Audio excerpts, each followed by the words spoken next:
اعوذ باللہ من الشیطان الرجیم بسم اللہ الرحمن الرحیم۔ تمام مؤمنین کو یا علی مدد، والسلام علیکم ورحمۃ اللہ وبرکاتہ۔ عزیزان، سب سے پہلے تو دیر سے حاضری کے لیے معذرت چاہتا ہوں، کچھ پرسنل پرابلمس کی وجہ سے اور بالخصوص طبیعت کے ناساز ہونے کی وجہ سے جلدی حاضر نہیں ہو سکا آپ کی خدمت میں۔ آج مولوی امتیاز صاحب، جو ویسے تو بہت زیادہ محبت اہل بیت کا دم بھرتے ہیں، لیکن دراصل چونکہ وہ اصولی مکتب سے تعلق رکھتے ہیں تو ظاہر ہے مقصریت کا عنصر بھی پھر اندر باقی رہ جاتا ہے۔ اور آج کے موضوع سے آپ کو اندازہ ہو گیا ہوگا کہ ہم کس زمرے میں آپ کے سامنے گفتگو کرنے والے ہیں۔ مولوی صاحب نے ایک ویڈیو وائرل کی تھی جس میں یہ اختیارات معصومین سے، معصومین کا خالق و رازق ہونا، اس سارے معاملے سے انکار کر رہے ہیں، اور اس پر عجیب و غریب قسم کے پوائنٹس بھی انہوں نے دیے ہیں، اور قرآن کی آیات سے غلط استدلال کرتے ہوئے عوام کو گمراہ کرنے کی کوشش کی ہے۔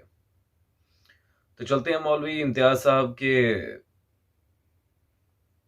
اس ویڈیو کی طرف، اور آج انشاءاللہ تبارک و تعالی آپ لوگ یہ بات باقاعدہ نوٹ کریں گے کہ آج کسی ایک بھی محدث کی کتاب سے میں دلیل پیش نہیں کروں گا، کیونکہ جب بھی یہ میں نے دیکھا ہے، باقاعدہ اس چیز کو میں نے آبزرو کیا، قرآن و حدیث سے دلائل دیے جاتے ہیں تو یہ مولوی حضرات ہمیشہ اگنور کر دیتے ہیں، یہ کبھی جواب نہیں دیتے۔ اول تو اپنے ہی اکابر مجتہدین کی کتب کا بھی کبھی انہوں نے جواب نہیں دیا جب ہم نے ان کتب سے استدلال کیا، اور آج انشاءاللہ تبارک و تعالی محدثین اعظام رضوان اللہ تعالی علیہ مجمعین میں سے کسی کو میں چھیڑوں گا ہی نہیں، صرف ان کے اکابر مجتہدین ہی کی کتب ان کے سامنے رکھی جائیں گی آئینہ دکھانے کے لیے۔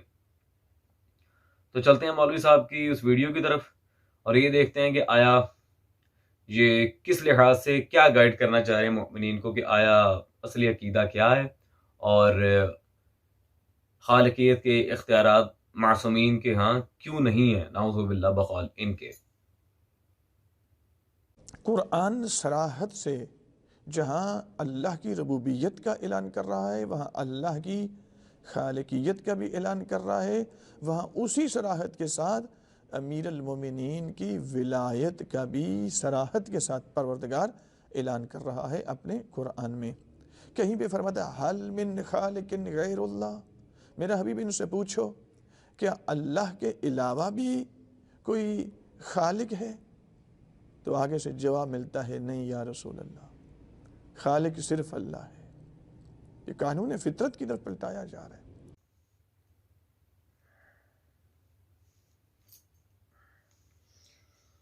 خیر عزیزان، آپ نے مولوی صاحب کی گفتگو سنی، انہوں نے ایک آیت پیش کی اور اس آیت کے سیاق و سباق سے قطع نظر انہوں نے کوئی خاص بیان نہیں دیا۔ انہوں نے ماشاءاللہ سے پہلی بات تو یہ کہ اپنے ہی اکابر مجتہدین میں ائمہ صلوات اللہ علیہ مجمعین یا پھر محدثین اعظام رضوان اللہ تعالی علیہ مجمعین کی بات نہیں کر رہا، اپنے اکابر مجتہدین ہی کے اصول سے بھی ماشاءاللہ سے جان چھڑانے کی کوشش کی ہے۔ پھر اللہ جانے کس منہ سے آپ حضرات ہمیں تقلید کے درس دیتے ہیں کہ مجتہدین کی تقلید کرنی چاہیے، ان کی بات کو فالو کرنا چاہیے۔ بھائی ہم آپ کی کس بات کو مانیں؟ پہلی بات تو یہ ہے کہ آپ نے اس آیت کے بارے میں تفسیر معصوم کوئی پیش نہیں کی کہ آیا ہمارے مولا نے اس آیت کے بارے میں کیا کہا ہے، کیا فرمودات ہے محمد وآل محمد صلوات اللہ علیہ مجمعین کے اس آیت کے لحاظ سے۔ دوسری بات، آپ نے کسی بھی چلیں آپ نے کسی مجتہد ہی کی تفسیر سے آپ دلیل پیش کر دیتے، آپ نے کسی تفسیر کو چھیڑنے تک کی بھی ماشاءاللہ کوشش نہیں کی۔ تو حضرت یہ قرآن کریم معاذ اللہ مذاق نہیں ہے۔ آیت کو پیش کرنے کے، آیت سے دلیل اخذ کرنے کے چار مختلف طریقے ہیں: عبارت النص ہے، دلالت النص ہے، اشارت النص ہے، اقتضاء النص ہے۔ نصوص کی بھی آگے مزید اقسام ہیں، نص قطعی ہے، معدم ہے، معرض ہے۔ اس طرح یہ مذاق نہیں ہے اصول تفسیر کہ آیت پڑھی اور من گھڑت مفہوم اس سے بنایا اور چشمہ کر دیا۔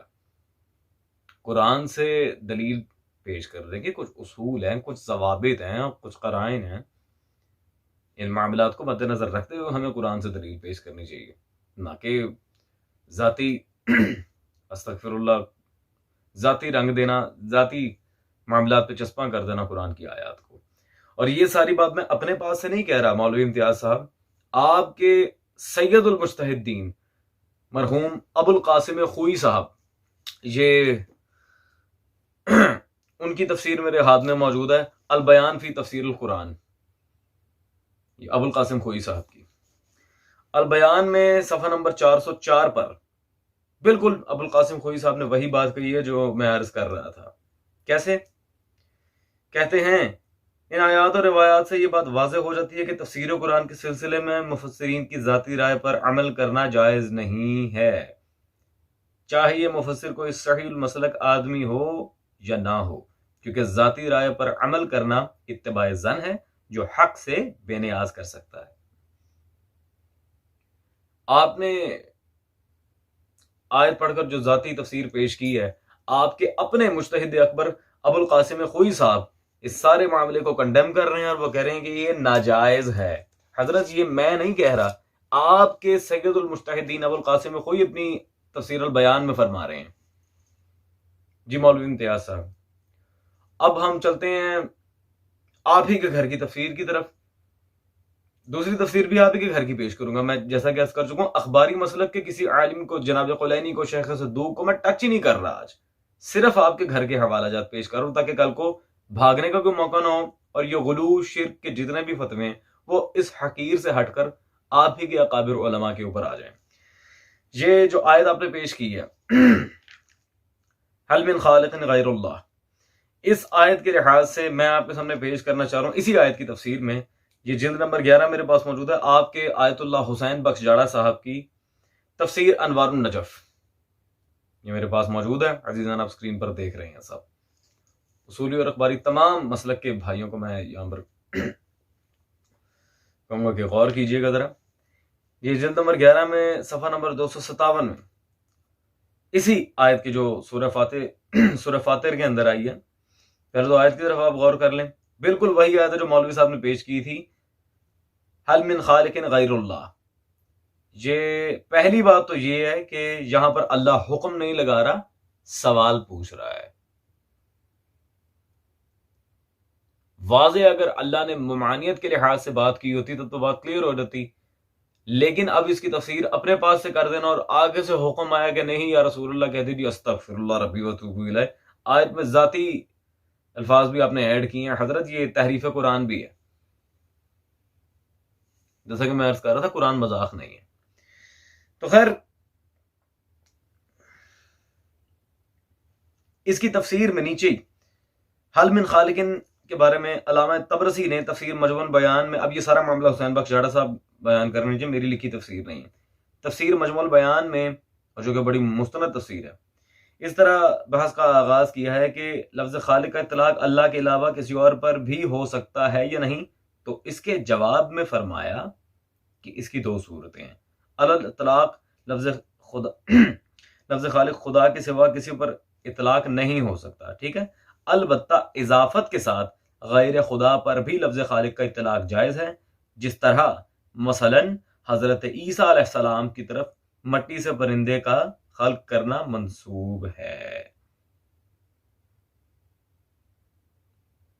یہ بالکل واضح ہو گیا اسی آیت کے لحاظ سے جو آپ نے غلط مطالب نکالے تھے، آپ کے اپنے گھر کی تفسیروں سے آن نہیں کر رہی، اور جناب عیسیٰ علیہ السلام کا پرندے خلق کرنا وہ تو باقاعدہ قرآن میں اس کا ذکر ہے، اور اسی کو دلیل بنا کر علامہ طبرسی کا حوالہ نقل کر کے آپ کے گھر کے مجتہد اکبر، آپ کے مولوی صاحب، آپ ہی کے حسین بخش جاڑا صاحب نے اپنی یہ تفسیر انوار النجف جلد نمبر 11 میں مکمل بات واضح کر دی ہے کہ اللہ کے علاوہ بھی خالق کا لفظ استعمال ہو سکتا ہے، اور جناب عیسیٰ علیہ السلام کے اوپر، اور آپ کی تو پوری خیر ویڈیو موجود ہے اس پر کہ مولا علی انبیاء سے افضل ہے۔ ارے بھائی، جب علی کے غلام حضرت عیسیٰ علیہ السلام وہ خالق ہو سکتے ہیں تو مولا علی کیوں نہیں؟ اور یہ تفسیر آپ کے گھر کی ہے، میں نہیں کہتا کسی اخباری عالم کی تفسیر پڑھیں، اپنے ہی قابر علماء کو آپ پڑھ لیتے۔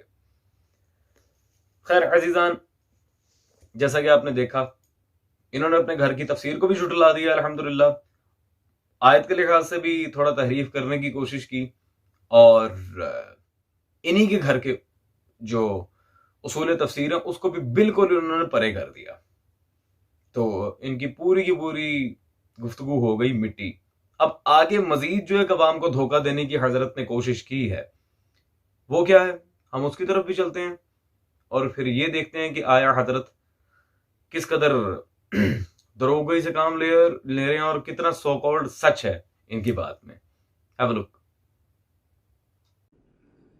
معجز نما ہونا اور ہے، رب اور خالق ہونا اور ہے. لہذا اس میں ایک تو فرق کرنا چاہیے کہ خالقیت اور ولایت ایک چیز نہیں. استغفر اللہ ربی واتوب الیہ. یہاں پر عزیزان اب آپ دیکھ لیں مزید جھوٹ، مزید کذب، مزید دروغ گوئی کہ جی ولایت خالقیت نہیں ہے. استغفر اللہ ربی واتوب الیہ. اب عزیزان یہیں سے اندازہ لگا لیں کہ یہ حضرت کس قدر اپنے بیان میں سچے ہیں اور کیا ان کے معاملات ہیں سارے. ولایت خالقیت نہیں ہے. استغفر اللہ ربی واتوب الیہ. مولوی صاحب اگر یہ بات ہے تو محدثین سے لے کے مجتہدین تک جتنے بھی علماء اصولی اخباری سب نے، بلکہ میں تو برادران اہل سنت کے علماء کی کتب یہاں پیش کر سکتا ہوں، ابھی گنجائش نہیں ہے، وقت کے دامن میں وسعت نہیں ہے، ورنہ میں تفصیلاً اس حدیث پر کتابوں کے فی الوقت انبار لگا دیتا جو میں پیش کروں گا. ولایتنا ولایت اللہ عز و جل، ہماری ولایت اللہ کی ولایت ہے. مولا صادق کے واضح فرمان ہے، باقاعدہ باقی معصومین سے بھی نقل ہوا ہے کہ معصوم کی ولایت بذات خدا اللہ کی ولایت ہے. تو مولوی صاحب مجھے آپ ایک بات بتائیں، جب ولایت اور خالقیت میں فرق آ گیا تو ولایت اللہ کا کیا بنا؟ اس طرح تو اللہ کی خالقیت پر بھی الزام آ جائے گا. استغفر اللہ. اور دوسری بات یہ ہے مولوی صاحب کہ معصوم کی ولایت، معصوم کے اختیارات کیا معاذ اللہ سے علیحدہ ہیں؟ ولایت کے مزید آگے دو اقسام ہیں اور اس پر علماء نے پوری کتابیں لکھی ہیں.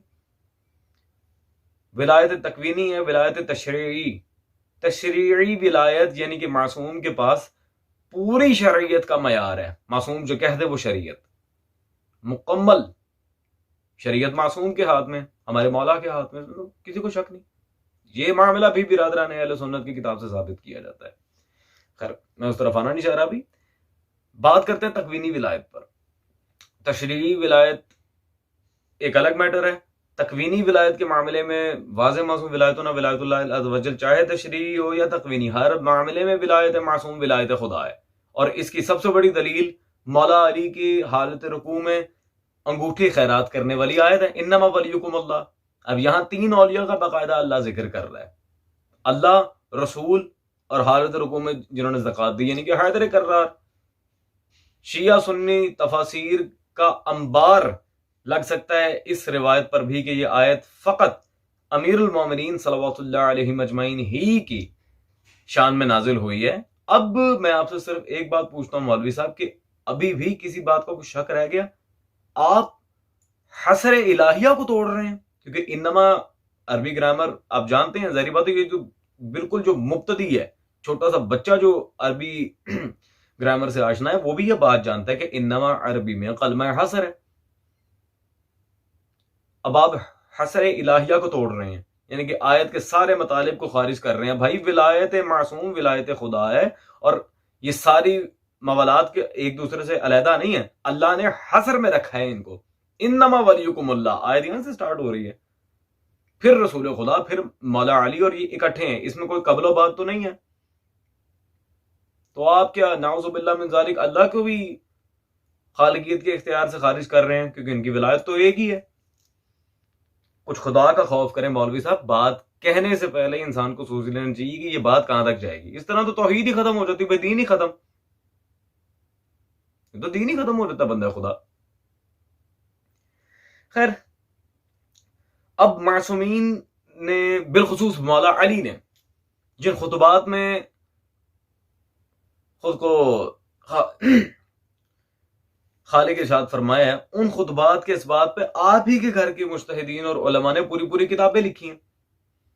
اور کچھ کتابوں میں جہاں اشارتاً ذکر ہے وہ کتابیں میں آپ کو بتاتا ہوں، اور بالکل بطور نمونہ، just as you can say a trailer, بالکل سٹارٹنگ پوائنٹ 0.1% دلیلیں اب میں ان دونوں باتوں پر رکھنے لگا ہوں.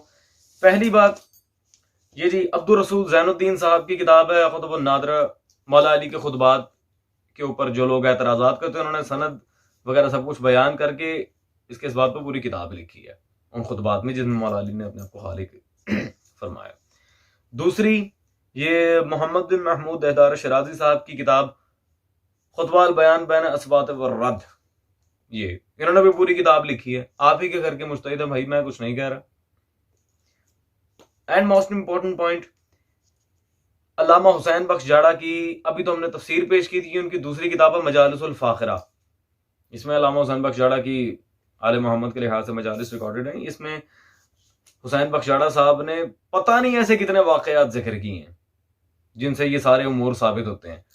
اور موسٹ امپورٹنٹ پوائنٹ ولایت تکوینیہ پہ اب جس کی کتاب میں دکھانے جا رہا ہوں، کیونکہ ہمارا موضوع ولایت تکوینیہ نہیں ہے، ہمارا موضوع ہے کیا ولایت تکوینیہ میں خالقیت شامل ہے. وہ تو قرآن سے ثابت ہے، وہ تو قرآن سے ثابت ہے، بلکہ قرآن و حدیث اور اقوال مجتہدین تینوں سے ثابت ہے.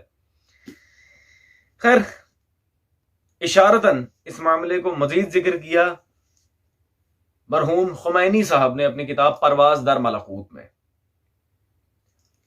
تو مولوی صاحب میں آپ سے ہاتھ جوڑ کر صرف اتنی گزارش کرتا ہوں، ایک دست بستہ گزارش ہے میری آپ سے، مجھے یہ بتا دیں میں آپ کی مانوں آپ کے اکابرین کی مانوں، مجھے صرف اتنا جواب دے دیں. بلکہ جتنے بھی مخالفین نواسب ہوں یا مقصر، ان سب سے میں یہ سوال کر کر کے تھک گیا، بندہ خدا ہم آپ کی مانیں آپ کے اکابرین کی مانیں، صرف یہ جواب دے دیں. باقی اگر آپ ضد پہ اڑے رہنا چاہ رہے ہیں تو معذرت کے ساتھ حضرت، ضد کا کوئی مذہب نہیں ہے. باقی اللہ آپ کی ہدایت کرے، اور خیر اس سے زیادہ کیا عرض کروں اب میں. صبح سے شام تک ہر پہر ہر گھڑی لب پہ اپنے رہے نعرہ حیدری، یعنی خیبر شکن یعنی مشکل کشا